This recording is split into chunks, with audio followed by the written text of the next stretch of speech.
এই জুলাই অভ্যুত্থানে একমাত্র নিঃস্বার্থভাবে ভূমিকা পালন করেছে মাদ্রাসা শিক্ষার্থীরা এবং আলেমরা। আপনারা দেখেছেন আমাদের প্রাইভেট বিশ্ববিদ্যালয়ের শিক্ষার্থীরা অনেকটাই নিঃস্বার্থ, তবে তারাও বিসিএস দেন বা বিভিন্ন চাকরির পরীক্ষা দেন, অংশগ্রহণ করেন। কিন্তু আমাদের মাদ্রাসার শিক্ষার্থীরা আলেমরা তারা কিন্তু কোনো সরকারি চাকরিতে অংশগ্রহণ করে না, কিন্তু পরীক্ষা দেয় না, তাদের কিন্তু কোটার প্রয়োজনীয়তা ছিল না। তারপরও তারা শুধুমাত্র আমাদের দিকে তাকিয়ে আন্দোলনে নেমেছেন, যাত্রা বাড়িতে রক্ত দিয়েছেন, সারা দেশে রক্ত দিয়েছেন, সারা দেশের আন্দোলনে সক্রিয় ভূমিকা পালন করেছেন। এইখানে আমরা দেখতে পাচ্ছি এই দুর্বল আলেম সমাজ মাদ্রাসা শিক্ষার্থীদেরকে দৃষ্টান্তমূলক ভাবে ন্যাক্কারজনক শব্দ চয়ন করেছেন যে তাদের প্রতি যে চা পাগুলো আছে সেগুলো নাকি মাহফুজ আলম দিবে না। এই মাহফুজ আলম, রাষ্ট্র কি তোর বাপের? একজন নিজের বাপের রাষ্ট্র বানাতে যা আজকে দেখ হাসিনের মতো ভারতে পালা গেছে। তোরা যদি তোর বক্তব্য যদি এইভাবে প্রত্যাহার না করিস, তোদেরকেও বাংলাদেশ ছাড়া করতে আমরা পিছপা হবে। যারা শাহবাগ কায়েম করে তাদেরকে গ্রেপ্তারের কোনো খবর নাই। যারা গুলি চালাইছে, যেসব আওয়ামী সন্ত্রাসীরা, তারা বলে আওয়ামী লীগকে তারা পুনর্বাসন করবে, প্রকাশ্য ঘোষণা দিয়ে বলে। এমনকি তারা বলে কি যে তারা আওয়ামী লীগকে নিষিদ্ধ করবে, যখন রিট করছে তখন তারা রিট আবার ফিরাই নিছে। যারা 2000-এর উপর বেশি মানুষকে গুলি করে মারছে, কত বড় ঘৃণিত হইতে পারলে তারা এই আওয়ামী লীগ নিষিদ্ধ রিট ফিরায় নেয়। এবং আপনারা দেখেন আজকে জুলাই অভ্যুত্থান হয়ে গেছে প্রায় কয় মাস হয়েছে? 7 মাস হয়েছে। এখন পর্যন্ত কয়জনের বিচার হয়েছে? কয়জনকে গ্রেফতার করা হয়েছে? খুনিদের বিচার করার কোনো খবর নাই। উল্টা দিকে নিজ দলে আওয়ামী লীগকে পুনর্বাসন করতেছে ঢালাও ভাবে। আবার আর এক দিক দিয়ে যারা দুর্বল, যারা শুধুমাত্র ন্যায়ের দিকে তাকে আন্দোলনে অংশগ্রহণ করেছে, তাদের বিরুদ্ধে বিষোদ্গারমূলক বক্তব্য দেয়। আপনার বক্তব্য প্রত্যাহার করেন। যদি বক্তব্য প্রত্যাহার না করেন, সারা দেশের শিক্ষার্থীদের জন্য মাদ্রাসা শিক্ষার্থীরা আলেমরা যেমন নিঃস্বার্থভাবে নেমে এসেছিল, আমরা সারা দেশের শিক্ষার্থীরা মাদ্রাসা শিক্ষার্থী এবং আলেমদের সম্মান রক্ষার্থে রাজপথে নেমে আসবে। এবং দেখেন কত বড় নির্লজ্জ হইতে পারে এরা। কি করতেছে? একদিকে যারা জুলাই অভ্যুত্থানে সক্রিয়ভাবে অংশগ্রহণ করছে, রক্ত দিচ্ছে, জীবন দিচ্ছে, শহীদ হয়েছে, তাদের বিরুদ্ধে যেমন কথা কইছে, তাদের বিরুদ্ধে যেমন বলতেছে তাদের অধিকার দিবে না, আবার আরেক দিক দিয়ে কি করতেছে? শাহবাগীদেরকে পুনর্বাসন করতেছে, সৃষ্টি করতেছে, তাদের দিকে তারা সিম্পাথি দেখাচ্ছে, সহানুভূতিশীল দেখাচ্ছে। এবং আজকে যে হামলা হয়েছে, আজকে হামলা কি এটা প্রথম না?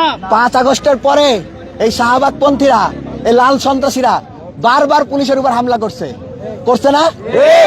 আপনারা দেখছেন যে যমুনাতে যাওয়া আন্দোলনকারীদের নিষিদ্ধ, তারপর বারবার তারা ব্যারিকেড ভাঙ্গা পুলিশকে হামলা করতে উদ্বুদ্ধ করছে। পরবর্তীতে পুলিশের সাথে সংঘর্ষ হয়েছে। প্রথমে হামলা কারা করছে? আপনার প্রত্যেকটা ভিডিও ফুটেজ চেক করেন, কারা পুলিশের উপর হামলা করছে। অর্থাৎ তাদেরকে তারা রিহ্যাবিলিট করতেছে, পুনর্বাসন করতেছে, তাদের বিরুদ্ধে কোনো কথা নাই।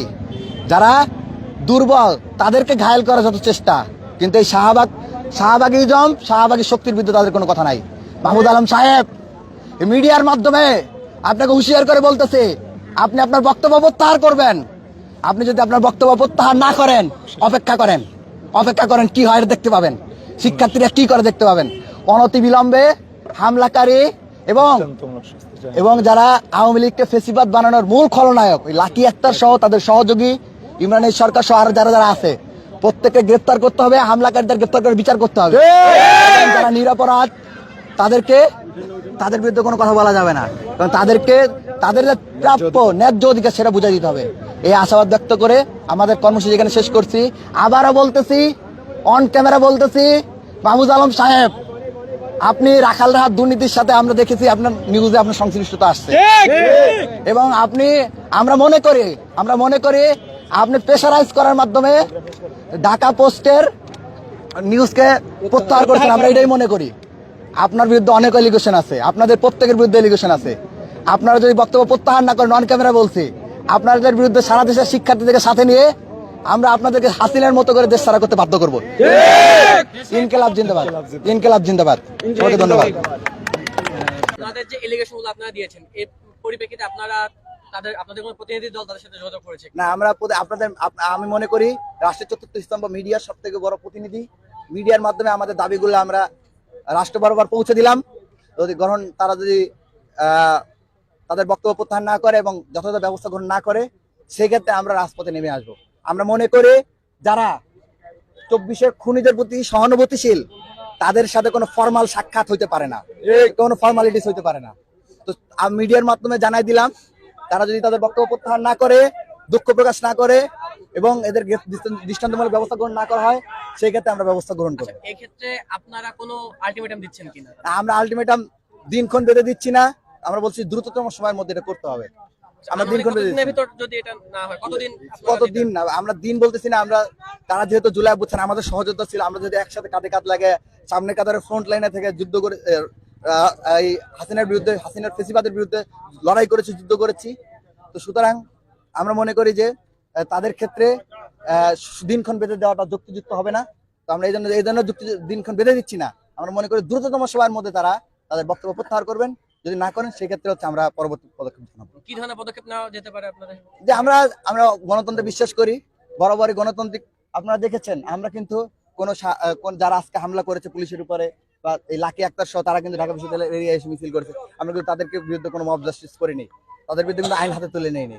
আমরা গণতান্ত্রিক উপায়ে আমাদের যখন মনে হয়েছে, আমরা মনে করছিলাম যে রাত 12টার মধ্যে মাহফুজ আলম তার বক্তব্য প্রত্যাহার করে নিবে এবং এই ধরনের কোনো ব্যবস্থা গ্রহণ করা হবে। যখন আমরা দেখছি রাত 12টা পার হয়ে যাচ্ছে, কোনো ব্যবস্থা গ্রহণ করা হচ্ছে না, তখন আমরা কিন্তু গভীর রাত্রে সবাই ঘুম থেকে কিন্তু উঠে চলে আসছে। তো আপনারা দেখতে পাবেন এই গণতান্ত্রিক উপায়ে কিভাবে প্রতিবাদ করতে আপনার 24-এ দেখেছেন, অতীতে দেখেছেন, 52-তে দেখেছেন, 47-এ দেখেছেন, 71-এ দেখেছেন, 90-এ দেখেছেন, আবার দেখবেন কিভাবে গণতান্ত্রিক উপায়ে করতে হয়। এই যে শাহবাগের ব্যাপারটি নিয়ে একটি পোস্ট করেছে ফেসবুকে, আপনাদের সাথে তাদের কোনো যোগাযোগ বা? দেখুন, হাসান আব্দুল্লাহর পোস্টটা আমি এখনো দেখিনি। আমরা অবশ্যই তারা যদি যারা জুলাই অভ্যুত্থানের ন্যায়ের পক্ষে যে শক্তি ছিল, নিঃস্বার্থ শক্তি ছিল, তাদের সেই শক্তির পক্ষে থাকেন, অবশ্যই আমরা তাদের সাথে যোগাযোগ করবো এবং একসাথে আমরা পরবর্তী কার্যক্রম ঘোষণা করব। আজকে যাদের সাথে পুলিশের হামলা হলো, তা সংঘর্ষের ঘটনা ঘটলো, তারা আবারও পরবর্তীতে আরো কর্মসূচি দিয়েছেন, এই এলাকাগুলোতেই তারা কর্মসূচি পালন করবেন বলেছেন। তো এই ব্যাপারে আপনাদের অবস্থানটা? দেখুন, কর্মসূচি পালন করা সবার গণতান্ত্রিক অধিকার, সবাই কর্মসূচি করতে পারেন জানমালের ক্ষতি না করে। এবং যারা সন্ত্রাসী, যারা হামলার সাথে জড়িত ছিল, তাদেরকে গ্রেফতার করার দায়িত্ব আইনের, পুলিশের। আমরা পুলিশের প্রতি আহ্বান জানাবো, প্রত্যেকের গণতান্ত্রিক রাইট আছে। বাংলাদেশের যারা নাগরিক তারা গণতান্ত্রিক উপায়ে যে কোনো প্রতিবাদ জানাতে পারেন। আমরা গণতান্ত্রিক উপায়ে আমাদের মিছিল করেছি, প্রতিবাদ জানাইছি, তারাও মিছিল করে গণতান্ত্রিক উপায়ে প্রতিবাদ জানাতে পারেন। কিন্তু যারা হামলাকারী তাদেরকে গ্রেফতারের দায়িত্ব হচ্ছে পুলিশের। আমরা প্রত্যক্ষ দিবালকের মতো ভিডিওতে দেখেছি, লাইভে দেখেছি কিভাবে পুলিশকে হামলা করা হয়েছে। সুতরাং এর জন্য আলাদা করে সাক্ষ্য প্রমাণের খুব একটা প্রয়োজন নাই। আমরা মনে করি ভিডিওই সবচেয়ে বড় সাক্ষ্য প্রমাণ হতে পারে। সেটার উপর ভিত্তি করে তাদেরকে গ্রেফতার করুন। আর তাদের কোনো বিক্ষোভ মিছিল বা এটা নিয়ে আমরা প্রতিহতের ব্যাপারে কোনো আমাদের বক্তব্য নেই। শুধুমাত্র যারা 24-এর গণহত্যার সাথে জড়িত, তারা ব্যতীত আর কারো গণতান্ত্রিক অধিকারের ব্যাপারে আমাদের কোনো প্রশ্ন নেই। শেষ একটা প্রশ্ন, যে তারা তো কিছু ছবি আজকে সোশ্যাল মিডিয়ায় ভাইরাল করেছে, যেখানে দেখা যাচ্ছে যে পুলিশ সদস্য নারীদেরকে মারতেছে, এরকম কিছু ছবি তারা ছড়িয়েছে। দেখুন, আপনি লাইভ ফুটেজগুলো চেক করলে দেখতে পাবেন যতবার হামলা হয়েছে, যতবার পুলিশের সাথে সংঘাতের ঘটনা ঘটেছে 5 আগস্টের পরে, ম্যাক্সিমাম ক্ষেত্রে আপনি দেখতেন যারা এই যে এই গোষ্ঠীটা আছে, একটা গোষ্ঠী, একটা গ্রুপ অফ পিপল, এই গ্রুপ অফ পিপল নিজেরা শতপ্রণোদিত হয়ে প্রথমে পুলিশের উপর হামলা করেছে, পুলিশকে অ্যাকশন নিতে বাধ্য করেছে। আমরা বেশিরভাগ ক্ষেত্রে দেখছি। আমরা বলছি না যে পুলিশ সম্পূর্ণ কি নিরপরাধ বা শতভাগ তারা এই যে নিরপরাধ থেকে বলতেছি না, কিন্তু ম্যাক্সিমাম ক্ষেত্রে মানে যতগুলো ঘটনা ঘটছে 5 আগস্টের পরে, শতভাগ যে পুলিশ সবসময় ঠিক সেটা আমরা বলছি না। তো ম্যাক্সিমাম ক্ষেত্রে আমরা দেখতে পেয়েছি যে প্রথমে হামলা করা হয়েছে, পরবর্তীতে পুলিশ বাধ্য হয়েছে বা লাঠিচার্জ করার জন্য। তো প্রথমে যারা হামলা করছে তাদেরকে ব্যবস্থা করতে হবে এবং অন্যায়ভাবে যদি কোনো পুলিশ সদস্য তার উপর হামলা করে থাকে অন্যায়ভাবে, তাহলে সেই পুলিশ সদস্যের বিরুদ্ধে ব্যবস্থা গ্রহণ করতে হবে। লাকি আক্তারের ব্যাপারে শেষ দুইটা কথা বলুন। যে লাকি আক্তার কে? লাকি আক্তার হচ্ছে হাসিনা বানাইছে কে? সহযোগিতা করছে কে? ফেসিবাদ, হাসিনার ফেসিবাদকে শক্তিশালী করছে কে? আমরা বারবার বলছি, হাসিনাকে ফেসিবাদে বানানোর অন্যতম খলনায়ক এবং প্রধানতম খলনায়ক হচ্ছে এই শাহবাগিজম, লাকি আক্তার, গংরা। তো তারা যে হাসিনাকে সহযোগিতা করছে এবং 24শে জুলাই তার ভূমিকা করি, তারা তো 24-এর ছাত্র সমাজ রক্ত দিয়েছে, তাদেরকে তো আমরা দেখিনি। তো তাদেরকে জের করতে হবে, তাদের যে অপরাধগুলো রয়েছিল হাসিনাকে বানানোর সহযোগী হিসেবে সেটার বিচার করতে হবে, সেটাই আমরা জানাচ্ছি। ধন্যবাদ। ওই শাহবাগীরা তাকিয়ে দেখো, আমাদের ভাইরা অবস্থায়